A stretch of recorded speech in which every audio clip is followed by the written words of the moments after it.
Glad you're here.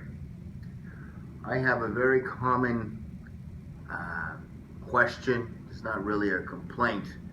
This is from another friend of mine that's asking me a question about their HOA. It says, Dear Karel, I'm concerned about our board and our manager. There's a lot of work being done, and it doesn't seem like there's proper bidding. It seems like all their friends are doing the work. This is very common, especially if you've never served on a board. A lot of people will tend to think that management or the board is in cahoots with friends. He goes on to say, I've heard that there's a lot of history with HOAs and fraud and kickbacks and stuff.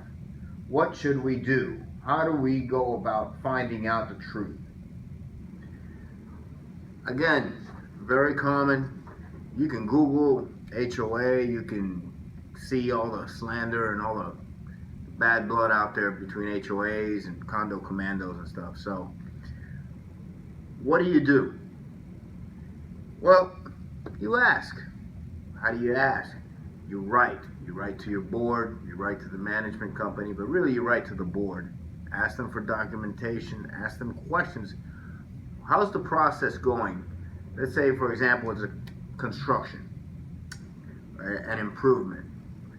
In Florida, bids are required when the cost is 5% or more of your total budget. So, $100,000 budget, $5,000 expense, you need 2 bids, not 20, 2. So, $1 million budget, $50,000 expense. Personally, I'm used to the $5 million budget, so I understand that a member of the HOA and owner would be concerned if there's a $100,000 job and it wasn't bid out. That's reasonable, absolutely. So you got to use your common sense as well as a manager, as a management company. Usually, if it's equipment or something that's not already contracted for maintenance by a contractor you have or under warranty by a contractor, you'll want to bid it out about $10,000 or more. That's the usual number. Sure, you can bid out $5,000 jobs, but most boards have the authority to spend $5,000 without a vote. Again, these are normal parameters. Your HOA might be different. But the main thing I want you to understand is that you don't need to write bad letters. You don't need to do the whole name calling, point fingers. If you start asking questions, and if you're really serious, ask for it in writing. Send a certified letter to the board's attorney. Take the right steps in finding out what you want to find out. In Florida, they have 10 days to respond. Most boards these days with emails and management will respond to you within a few hours, a day or two, but they have up to 10. What you want to avoid is the conflict. Sure, you may get into a coup d'etat and where one board seems like a dictatorship. I get that. That is common, very common. Most associations go through a type of coup d'etat every 6 to 10 years. It happens.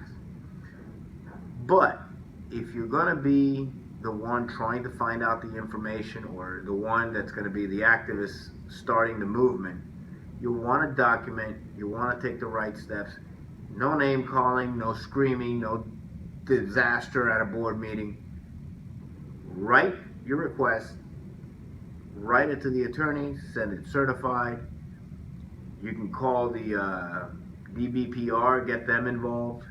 Take the right steps so you don't look like a maniac, that you maintain respect with the board and management, because chances are, most of the time, things are being done correctly. Really, it really is that. Most of the time, things are being done correctly. You can ask for copies of the bids, paperwork on interviews with contractors, a statement of the financials for the month, for year to date, those should all be made available to anybody upon request. You can begin by the audited financial statements from the previous year. That'll give you a real good idea, a nice broad picture of what's been going on. And then you can take it from there. Have a wonderful day. Come back to this channel. And if your HOA needs proper guidance, please contact us. Greenacre Properties Inc. We're in Tampa, Florida, but we can serve you anywhere. Greenacre.com. Take care.